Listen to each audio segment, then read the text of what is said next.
interludió. En el espantoso silencio de una habitación de madera escasamente decorada, un bastón golpeó contra las tablas del piso y creó un ruido audible que atrajo la atención de todos. La habitación en sí estaba notablemente dañada, la madera astillada y las paredes agrietadas dejaban pasar pequeños rayos de sol que brillaban sobre un estado de ánimo sombrío. Si todo está en orden, entonces que comience esta reunión.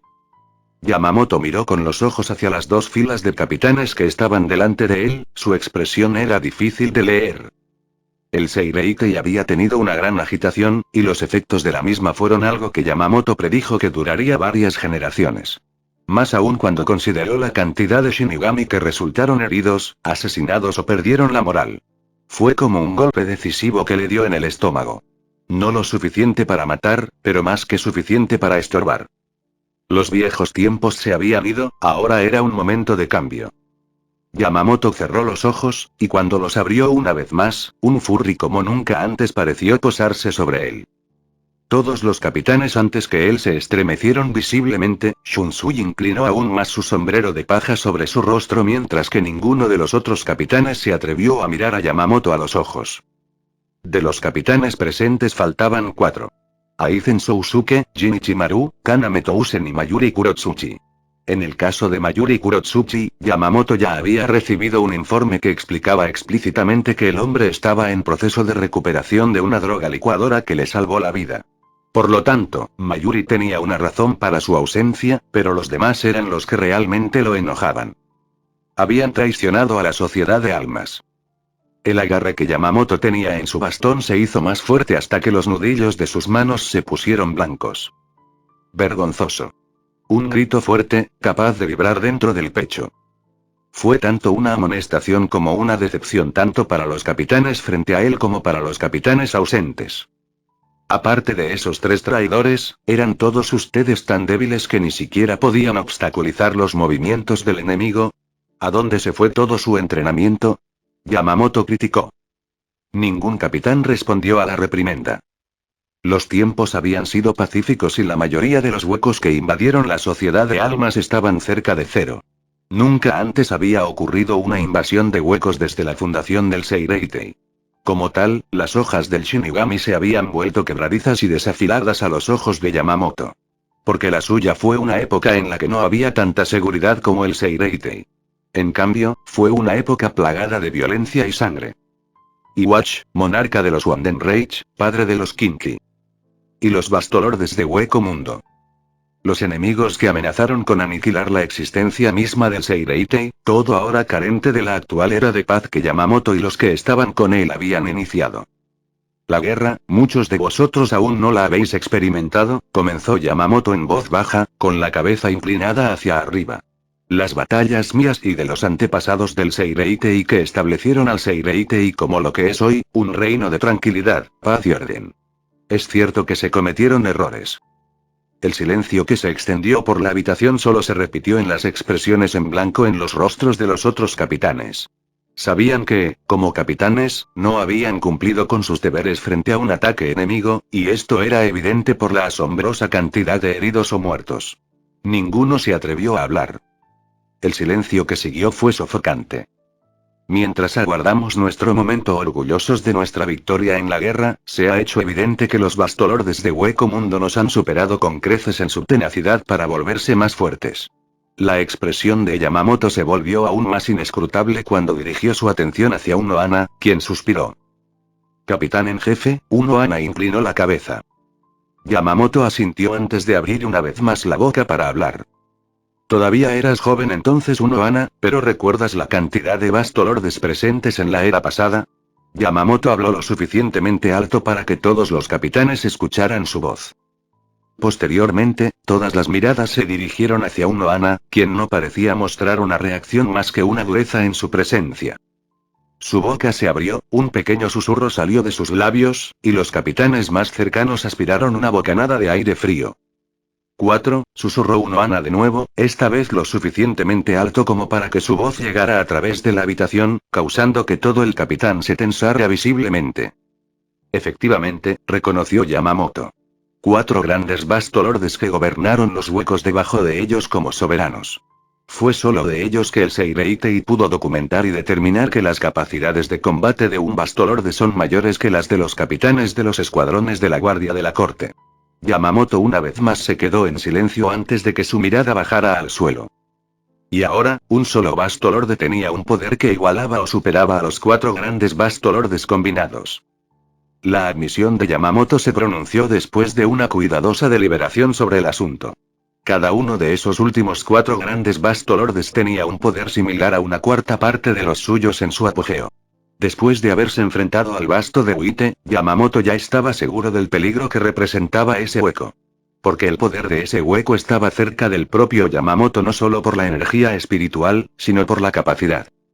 Las espadas que aparecieron en el cielo ese día nunca serían olvidadas por ningún Shinigami que las hubiera visto. Tampoco olvidarían al hueco que estaba al frente de una carga para perforar una línea directamente a través del Seireitei. El Basto de Uite, dijo Byakuya con incredulidad. ¿Es realmente tan fuerte? A diferencia de la mayoría de los capitanes presentes, Byakuya no había luchado en la batalla con los huecos y en su lugar se había enfrentado a Aizen sin nada que mostrar aparte de más heridas. Incluso ahora, debajo de su aori había varias bandas de vendajes envueltos y una férula para ayudar a reparar los huesos rotos. Yamamoto levantó la cabeza y miró a Byakuya, haciendo que el hombre reinara en su arrebato momentáneo. Por cierto, Yamamoto no fue quien respondió la pregunta de Byakuya, sino Toshiro Itsugaya. Más de lo que te imaginas, respondió Toshiro, la acción agravó sus heridas y lo hizo estremecerse. Ranjiku, que estaba apoyando a Toshiro, inmediatamente frunció el ceño cuando la mano que tenía alrededor de Toshiro se humedeció, el algodón blanco que envolvía su pecho cambiaba constantemente a rojo. Está bien, Ranjiku, dijo Toshiro con los dientes apretados después de notar la expresión de Ranjiku. Puedo valerme por mí mismo. Cuando Ranjiku estaba a punto de protestar, se detuvo después de ver la terquedad en las acciones de su capitán. Cualquier protesta puede provocar un estallido que puede dañarlo aún más. Por lo tanto, cerró la boca y lentamente se dirigió a pararse con los otros tenientes de los escuadrones de la Guardia de la Corte. Tomando un momento para mirar a Yamamoto para ver si podía hablar, Toshiro recibió un pequeño asentimiento por sus esfuerzos, lo que le permitió decir lo que pensaba. Luché contra él, dijo Toshiro mientras hacía una mueca por el dolor que atravesaba su cuerpo.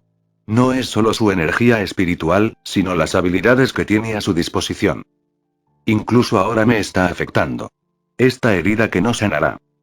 Uno Ana le había informado a Toshiro que sin importar lo que hiciera, la herida en sí misma no se cerraría sin importar el tipo de curación que usara Kido. Era algo que ella describió como una maldición, una energía maligna adherida a la herida que ahuyentaba cualquier tipo de energía curativa. Ana se había angustiado un poco como resultado, pero aún pudo detener la hemorragia a tiempo para salvar la vida de Toshiro. Si la herida sanaba correctamente, solo el tiempo lo diría. Aparte de curarse naturalmente, Ana no tenía opciones. Las armas que usó, dijo Toshiro lentamente a Byakuya. Eran Zanpakuto, algunos incluso nuestros. La expresión neutral de Byakuya vaciló, sus labios se afinaron mientras sus ojos se agrandaban. Imposible, fue la primera palabra que me vino a la mente, pero mirando las actitudes sombrías de todos, esa conclusión era poco probable. Por lo tanto, solo había una pregunta que hacer. ¿Cómo? Zanpakuto eran extensiones del alma de Shinigami. Para un hueco poseer uno, era demasiado difícil de creer. La boca de Toshiro se abrió y se cerró, él mismo no estaba seguro de cómo responder como muchos de los otros en la habitación. En cambio, cada capitán desvió inconscientemente su atención hacia el que se consideraba más informado. Yamamoto Genryusai. Sus ojos, fueron las primeras palabras que pronunció Yamamoto mientras colocaba ambas manos sobre su bastón. Antes de que aparecieran esas armas y nuestra propia Zanpakuto, las pupilas de sus ojos se dilataban y contraían inmediatamente al ver nuestras espadas. Esta fue una observación que solo Yamamoto había podido hacer debido a su proa y experiencia como capitán en jefe capaz de captar los detalles más pequeños. A partir de entonces, nuestras Zanpakuto se crearon de la nada, dijo Yamamoto con seriedad. ¿Entonces deben haber sido falsos? Byakuya razonó. Yamamoto y los presentes en esa escena en ese momento sacudieron la cabeza con desánimo, Soifon hizo una mueca. Falsos pueden ser, Capitán Kuchiki, pero las conexiones que sentimos de ellos no pueden ser falsificados. En ese momento, esos realmente eran nuestros Zanpakuto, dijo Toshiro, palideciendo por el esfuerzo de obligarse a sí mismo a ponerse de pie en la ceremonia y hablando con fluidez. Me temo que mientras usemos nuestro Zanpakuto contra el basto de Uite, sin duda tiene la capacidad de copiarlos. El capitán Zaraki debería ser el mejor ejemplo de esto. Señalado por Toshiro, Zaraki Kenpachi ni siquiera pareció reaccionar ya que el hombre mismo estaba perdido en la contemplación. El impacto de ver el poder de su propia Zanpakuto lo asombró, pero al mismo tiempo le hizo darse cuenta de que, por una vez, no sería tan malo aprender su nombre. Al ver que Zaraki no iba a ayudar en su explicación, Toshiro solo pudo fruncir el ceño y no hacer nada más. Aún así, Byakuya entendió el punto de Toshiro y sin palabras reconoció las palabras de Toshiro con un asentimiento. Sin embargo, ninguno de los dos pudo entender las implicaciones de las palabras de Toshiro mejor que Yamamoto. Los capitanes restantes que aún no se han enfrentado al basto de Uite, por orden mía, no revelen su Zanpakuto en su presencia a la ligera, dijo Yamamoto. No sabemos el alcance alta capacidad de copia suya, pero es seguro que darle más poder para usar está fuera de discusión. Un hueco como el basto de Uite, que no solo es fuerte, sino también versátil, será el mejor enemigo al que se enfrentará la sociedad de almas. Y no olviden que el basto Ofuite no es el único basto lorde con el que tenemos que lidiar. Ya se han confirmado otros 7, que son 3 más que los 4 bastolordes anteriores de la época pasada. Diciendo eso, un cansancio pareció emanar de Yamamoto que no debería haber aparecido en un anciano de su edad. Este fue un problema para la nueva generación de Shinigami, pero los viejos tampoco podían permanecer inactivos. No sabemos qué harán los huecos ahora, pero espero que tomes esta batalla anterior como una lección y aumentes la intensidad de tu entrenamiento. Nuestros enemigos solo se harán más fuertes y permanecer como estás ahora es estancarte. Yamamoto golpeó su bastón contra el suelo, creando un ruido sordo que hizo que Jushiro Ukitake saliera de su aturdimiento por la cavilación. Aparte de este asunto, hay otro asunto de preocupación. Aizen Sousuke, Jinichimaru y Kaname Tousen. El cuerpo de Rangiku se estremeció por un momento cuando Yamamoto habló del nombre de Jin, pero lo ocultó bien de quienes la rodeaban. Byakuya, por otro lado, se tensó cuando una intención asesina brilló en sus ojos. Son traidores sin duda, dijo Byakuya con frialdad. Yamamoto estuvo de acuerdo internamente con la declaración de Byakuya pero no se molestó en mostrar ninguna respuesta externa. Era más imperativo para él averiguar cuáles eran los motivos de esos 3. Y en ese momento, las puertas de la sala de reuniones del capitán se abrieron, una mujer de cabello púrpura con una camisa naranja con 2 tiras blancas entró en la habitación. Alrededor de su cintura había una gran faja beige que estaba cuidadosamente atada a su alrededor. Entró sin preocuparse por la dura mirada que Yamamoto le estaba lanzando, y apoyó la espalda contra la pared, con los brazos cruzados debajo del pecho. Yo, capitán en jefe, saludó ella, con una sonrisa en su rostro. Yoruichi Shioin, dijo Yamamoto irritado. Estamos en un estado de urgencia, y si no fuera por esto, no podrías hacer lo que quieras después de dejar tu puesto como capitán sin contemplaciones. Yoruichi se encogió de hombros. Entonces, por todos los medios, adelante y continúa, dijo, haciendo un gesto con la mano. Pero, por favor, capitán en jefe, sé que me comprende lo suficientemente bien como para saber que no me arriesgaría a entrar en su presencia sin ningún motivo. Yamamoto deliberó por un momento antes de finalmente llegar a una decisión. Habla, dijo. Yoruichi asintió y, al momento siguiente, cualquier aire de indiferencia que alguna vez había tenido desapareció para ser reemplazado por una creciente solemnidad. Bueno, entonces capitán jefe, ¿cuánto sabes de Aizen Sousuke? Ella preguntó.